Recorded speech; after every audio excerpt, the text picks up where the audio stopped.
Welcome back to Momentous Struggle. Today we're going to be discussing Lord Maul and the Mandolorians that come with him, being Gar Saxon and the Mandalorian Super Commandos. So today we're going to start by taking a look at Lord Maul. So Lord Maul has a pretty storied past in Star Wars. At first we thought he just got chopped in half and fell down a hole on Naboo. Turns out he actually survived and was completely saved by his brother Savage Opress during the Clone Wars series, which brings us to the Maul that we see in the game today. So Maul basically was saved, was taken to Dathomir, was helped by the Night Sisters and Mother Talzin, who we'll see in a later box here in Star Wars, Shatterpoint. So it'll be nice to see how that plays together, how they play together, and of course, what will come with that. But Lord Maul overall, he does survive. He creates a underworld organization called the Shadow Collective during his time, and goes on to basically just take over Mandalore, and that's the Darth Maul or Lord Maul that we see in the game is the one that organized a giant coup, so to speak, on Mandalore to take over and put his own person in place to basically control Mandalore. So he's a very interesting character, has a lot of a very big following within the Star Wars world just because of the uniqueness that he is. And of course those dual lightsabers, the first time we saw him on the big screen, everyone was very excited about seeing him and what he could do. So let's go ahead and jump into Lord Maul, the character, for the game though, the model himself. He does have 8 squad points, 3 force points. His name is Lord Maul. He is a primary unit with 1 model. He does have 11 damage that he can take, and up to 2 wounds. So he does have a lot there as far as the damage he can take before he becomes wounded. But there's a reason behind that, which we will definitely jump into. He does have 4 keywords. He has the Dathomirian keyword, Force User, Scoundrel, and Shadow Collective. So it'll be interesting to see what we get out of those. We haven't seen a lot of synergies with any of those keywords yet, but I have a feeling, especially with the Dathomirian box coming out with Mother Talzin and Savage Opress, it'll be interesting to see what kind of synergies there are, at least with that in the relatively short future. So let's jump into his abilities. He has 2 active abilities. One is called Force Speed. That basically, and it is going to cost 1 force. Each character in this unit may advance. So that's a long move right off the bat with for 1 force. So he can move across the board quite a bit, which is nice. The next one was just going to cost 2 force. There is no place to run. Choose a character in this unit and an enemy unit within 3 of this character, and then pull the chosen enemy character 2 towards the chosen allied character. Then the chosen enemy character gains the exposed condition. So for 2, you get some displacement and a condition attached to it, which is really nice. And conditions, I think, in this game are going to be a little more impactful than they are in Marvel Crisis Protocol, which a lot of players that play this game are going to be playing, simply because when a character becomes wounded and then switches from the wound to the injure, you are only getting rid of 1 condition. So these conditions stick around. So it is going to be interesting to see this one, but that's why it costs 2 forces for all that's going to happen with that displacement and that condition. The next ability is Revenge. I must have revenge. Very Maul sounding there.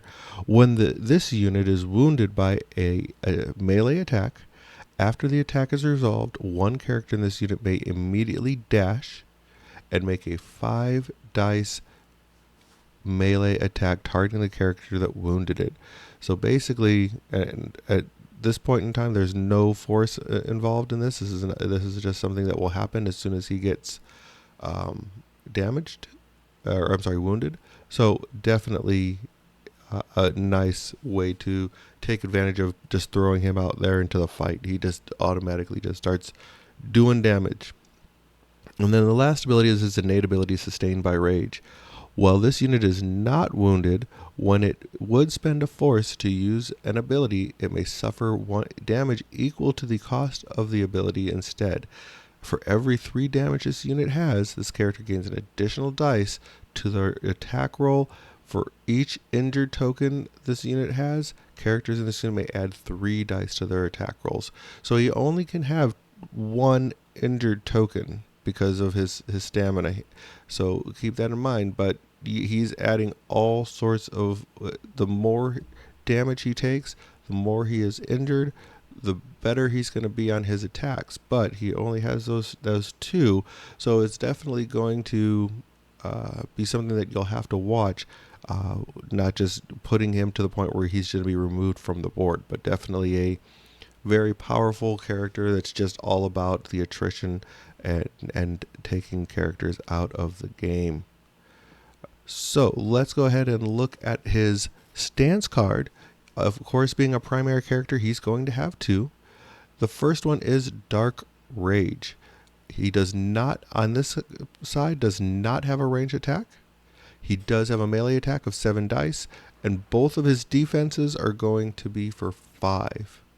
Now he has a very interesting tree. It starts at one place and splits, and then can split, and there's potentially 3 different paths you can go on throughout the course of this. So let's go ahead and look at going the top route, and then we'll look at the middle and then bottom. So the top, you automatically, every time we're going to start with 2 damage. If you go to the top, you're going to get 2 damage again, then 1 damage and a strain. For the third, for the fourth, it's going to be 2 damage and a jump. And then the last one will be a shove. So overall, if you are able to get 5 total successes and get through the entire tree, you're looking at a pretty significant amount of damage that you're going to be able to do there. That is a total of 7, plus a little bit of 1 small displacement. Keep in mind, with the steadfast and some of the clone characters and their ability to not be moved in some situations. If you go to the middle path, you're going to be looking again, starting with that 2 damage. The next one will be again 2 damage, and then 1 damage a shove, 2 damage and a shove, and then the last shove again. So this one has a lot of displacement. If you go to the middle route, and you're also going to be doing again a total of 7 damage. So it looks like basically each one of these tracks are going to be doing 7 damage no matter which way you go, because again at the bottom it doesn't split until you get to the third middle track. Well, actually I take that back, because you are going to be able to get 6 on this one. So you go 2 damage, 2 damage, 1 damage shove, and then you go down to the bottom track and it's 1 damage, 2 damage, 2 damage, and a shove again. So this one actually you can go a total of 6 if you were to go this route. A little less displacement than going the top route, but this is going to overall, if you have 6 total successes, is going to be the way to go. So it's a total of 10 damage on this one, so a lot more damage here if you were to do that, and 2 shoves. So there's a little bit more displacement, and a little less displacement than the middle one, but a lot more damage. So you definitely can move across the board quite a bit with Maul, depending on what you end up doing. So he has his melee expertise chart. The melee expertise chart is for the double-bladed lightsaber. On 1 to 2 successes, you get a crit and 1 damage, just a flat damage. 3, you get a crit, a regular strike, and a damage. And then with 4+ on your expertise chart, you get 2 crits and 2 damage. So that's a pretty good overall. On his defensive expertise chart, is called Juyo. At 1 to 2 expertise, you're going to get 1 block. 3, you're going to get a block, a heal, and a jump, so a little bit of movement again with Maul. On 4+, you get 2 blocks, 2 heals, and a jump, so a little bit of movement, some healing, and remember healing can also remove a condition or a damage.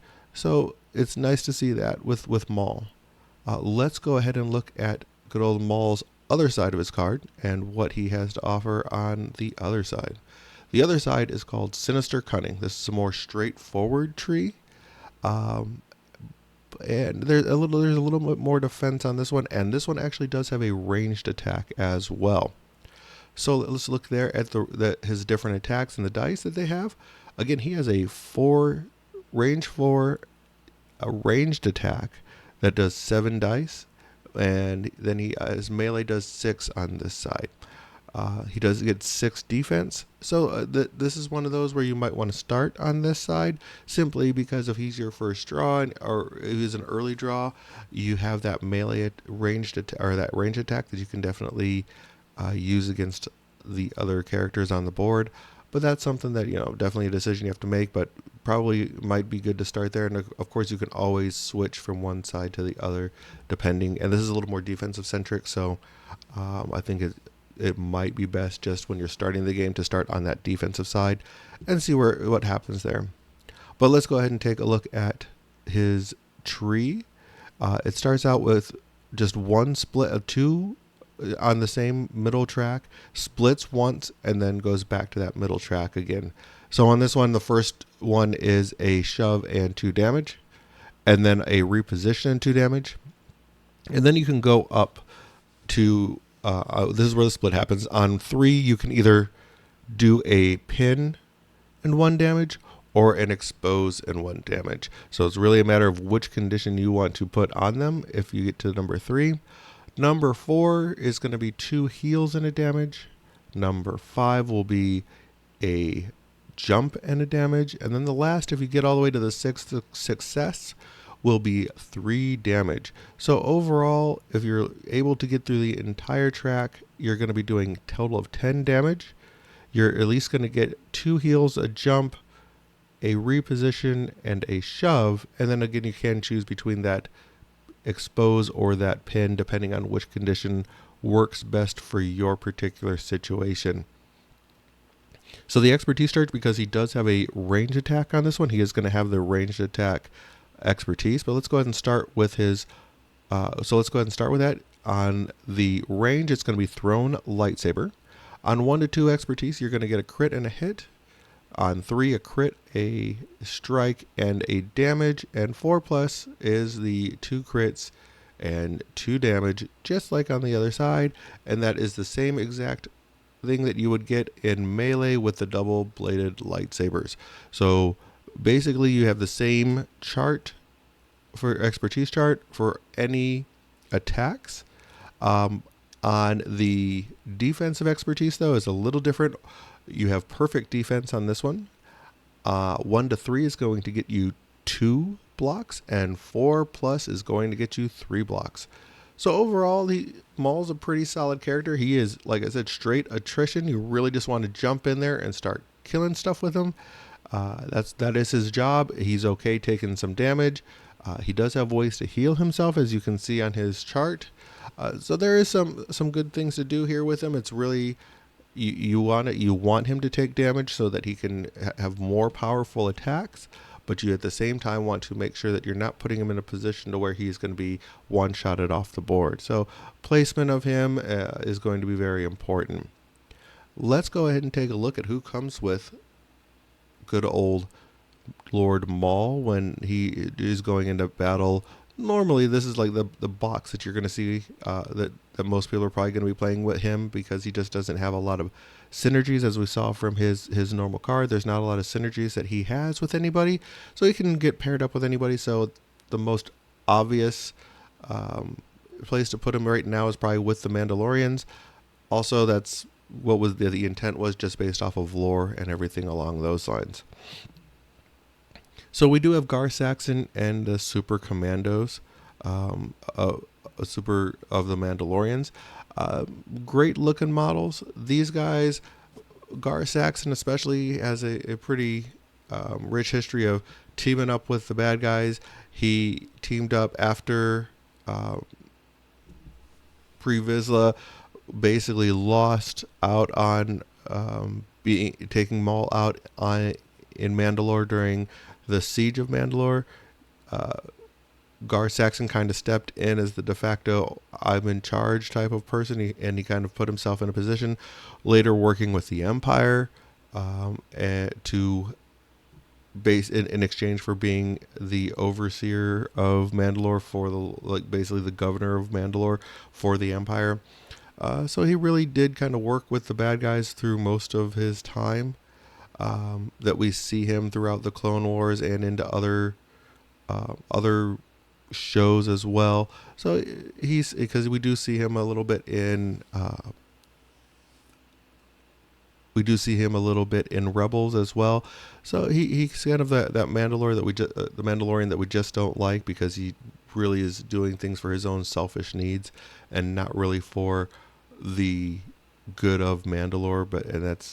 That's kind of a trend we see throughout most of Mandalorian lore, is that there's so many people fighting for that top spot that they forget what they should be doing for the people of Mandalore. So let's take a look at good old Gar Saxon, the merciless commando that he is. He is a 4-point cost unit. He does have 0 force. He is a single secondary unit, so 1 model in the secondary unit. He's going to have a lot of the common things that you see with most of the Mandalorians throughout the game, especially in this starter pack. So if you've watched my previous video on the Mandalorians that come with Ahsoka, you'll recognize some of these keywords that we have here. First one being Pride of Mandalore. That's an innate ability that he has. At the start of this unit's activation, choose another Mandalorian character. That chosen character may jump. Keep in mind, there's no range on this, so any Mandalorian character can just jump into position. The next ability is Jump Pack. This one does cost a force. Each character in this unit may jump. So a lot of jumping with the Mandalorians. Again, things we've already seen before, but he can definitely move around and help his Mandalorians move around. The reactive ability that he has is Mandalorians are stronger together. After this unit makes a move action, it may use this ability. If a character in this unit is within 2 of another allied Mandalorian character, this unit may immediately make a focus action. Remember, focus action helps you add a dice to your ranged attacks. He has 2 innate abilities. First one being, I've got my sights. You in my sights. Characters in this unit have Sharpshooter 2. When a character in this unit makes a ranged attack, the character does not benefit from cover. After this makes a focus action, it also gains a hunker token. So again, the strong Mandalorians are stronger together, along with I have got you in my sights. There's a lot of synergy just within himself, where he basically can move, get a focus token, which gives him a hunker token, which basically also, so there's all of that combined together. And of course he has Sharpshooter too, so he kind of wants to stay farther away, but basically to do those ranged attacks and everything that he has. So he's a good range shooter, but he also can throw a lot of dice down range simply because of his 2 abilities that we're talking about right here. And then his last ability is called Pack Hunter.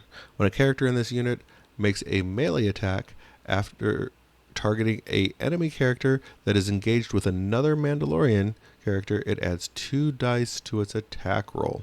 So this one basically shows that if you are going to get into melee with your Mandalorians, which you really don't want to because they are a little bit better at shooting farther away, but if you do get there, you kind of want them all to be piling in together when it comes to Gar Saxon.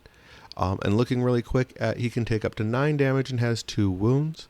And he does have the keywords of Mandalorian, Shadow Collective, and Super Commando. Again, we haven't seen, other than the Mandalorian keyword, we haven't seen any synergies with the other 2 yet. Of course, there are plenty more units and models coming down the road. So there's probably we'll see what happens there. Gar Saxon being a secondary is only going to have 1 side to his stance card, and let's go ahead and take a look at that. So Gar Saxon's stance card shows he has a range 5 attack that does 6 dice, His melee does 7. He has 4 defensive dice, both sides, range or melee. So he's going to be the same sort of durability no matter where he is. But remember, with that sharpshooter too, and the focus that he can do, that range attack is probably closer to about 9 dice in most situations if you're playing him right. His stance tree has 1 split at the 3rd success, and it stays on those tracks for the top and bottom. For starters, he has 2 hits on his first one, a hit and a jump on his second. If you split to the top track, he does 2 damage and a shove, 1 damage and a pin. 1 damage and a disarm, and then 1 damage and a shove again. So if you go the top track, you are looking at a total of 7 damage and quite a bit of movement with 2 shoves and a jump. So there's really, if you're looking to try and move him into a different position, you kind of want to probably go that top track. On the bottom track, after those first 2 of the 2 damage, 1 damage, and a jump, you get 2 damage, 1 damage and a strain, and then 2 damage. And again, I've been on record saying I think strain is probably the best condition that you can put on somebody, simply because it just does straight damage and stops them from really being able to do anything unless you spend an action to shake. So it's just automatically going to do 3 damage or cause them to have to do a shake. This one is more damaged on this one, just by 1, of course, though.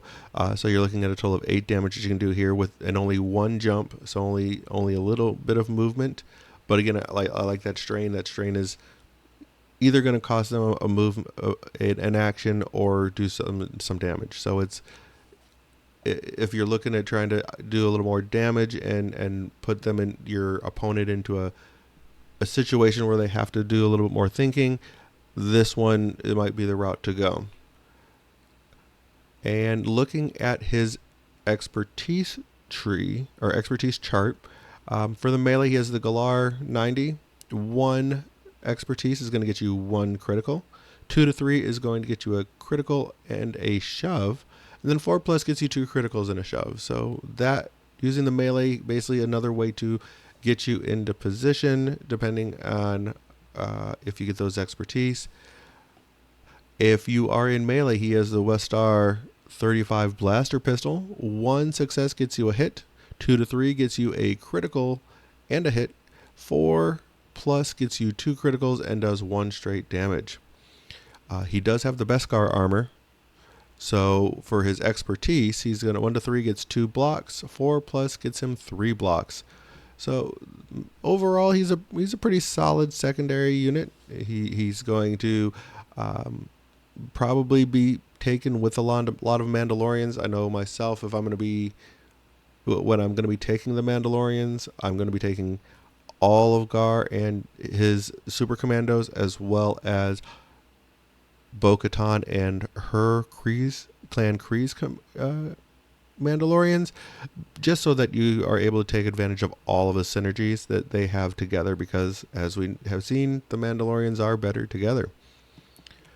So let's take a look at the Mandalorian Super Commandos and what they have to offer as well. So they are also 4 points. They are 2 separate models, and they are a supporting unit. They also have 8 damage that they can take for their 2 wounds. They do have the same, a lot of the same keywords that we saw on Gar with Mandalorian Shadow Collective and Super Commandos, but they also have the keyword of Trooper. So looking at their abilities, again, a lot of what we have seen in the past. We see Jetpack for 1. Each character in this unit may jump. So remember, whenever you have 2 models, they're both taking these actions. So both of them would be able to jump if you spend the force to do this. Mandalorians are stronger together. After this unit makes a move action, it may use this ability. If a character in this unit is within 2 of another allied Mandalorian character, this unit may immediately make a focus action. So again, we're looking at making those focus actions and getting to add those dice when they're making their attack. First innate ability that we see is called No Mercy. When an enemy character that is engaged with one or more character in this unit advances or dashes after the movement is resolved, the moving character suffers 2 damage if the moving character is no longer engaged with one or more characters in this unit. So basically, if someone tries to move away from your Mandolorians, they're going to take some damage. And the last one is victory or death. Characters in this unit have impact 1. And this might have been the first time that we've seen impact, so let's kind of look at what impact means. Basically, impact is when a character makes a focus action, it adds X dice, X being 1 in this situation because it's impact 1, additional dice to its next melee attack, in addition to the 1 attack dice added by the focus. So if this character makes a focus action, it is going to add the normal focus dice and the normal dice for the focus action, I should say, as well as one dice in this situation for the impact 1 ability. So this character basically wants to be in melee simply for that one ability. Now, that doesn't necessarily mean every situation is going to be the best for the Mandalorians to be in melee range, but they can potentially be adding 2 dice to their attacks when they're doing that. So let's go ahead and look at the stance tree and what kind of dice these guys are rolling and girls are rolling when they start doing some attacks. So range attack for these guys is range 4. They can roll 5 dice. If they are in melee, it's 6 dice. So they really do want to kind of be in melee simply because of the amount of dice that they can roll. If they are in defensive, their defensive dice is 4 in range and 5 in melee. So, again, going back to that ability, if they are able to make a focus action when they are in melee range, they're looking at potentially rolling 8 dice. If their tree is a little different, there's one where basically you only get 3 successes if you basically go the bottom route, or you can take 5 if you go the top or middle. So let's take a look at going the top route to start with. You automatically always start with at the far left, which will give you 2 damage. If you go to the top, you are going to get a disarm and a damage for the second. Third is going to give you an expose, and the fourth and fifth both are going to give you a shove and a damage. So on this one, it's really just going to be a total of 5 damage you're able to put out, but you're putting some conditions with the expose and the disarm, and you're able to do a little bit of displacement movement with the 2 shoves. If you go the middle track, this is where it looks like most of your damage is going to be. If you want to go a little bit heavier on your damage, you're going to go 2 damage, 1 damage in a strain, 1 damage at 3, 1 damage at 4, and the last one will be 2 damage at 5. So for this one, you're looking at a total of 7 damage that you can be doing, but you also are able to put that strain special condition on, which is kind of nice. And again, as I was saying before, if you go the bottom route, you're only going to be doing 3 damage, but this might be a good way to go if you are not wanting to put those 2 conditions on the top route. You're just wanting to pump out 1 extra damage maybe and get a little bit more movement. This one is going to give you 2 damage on the first as before. You're on the middle track again with a damage and a strain, and then you just go down to the bottom and do a jump and a damage. So this one is only 4 damage, but you are doing that strain again and a little bit of movement with that jump if you wanted to jump into a different position.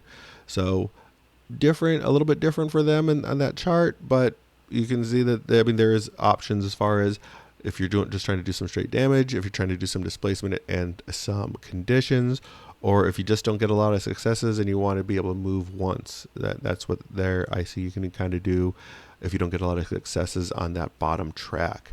Looking at their expertise chart, they are a supporting unit, so they're not going to have a lot of exciting things going on their expertise. A 1 to 3 with the Westar pistols, Westar 35s, is basically just going to get you 1 damage, and the 1 to 3. 4 plus get you, 1 success or hit.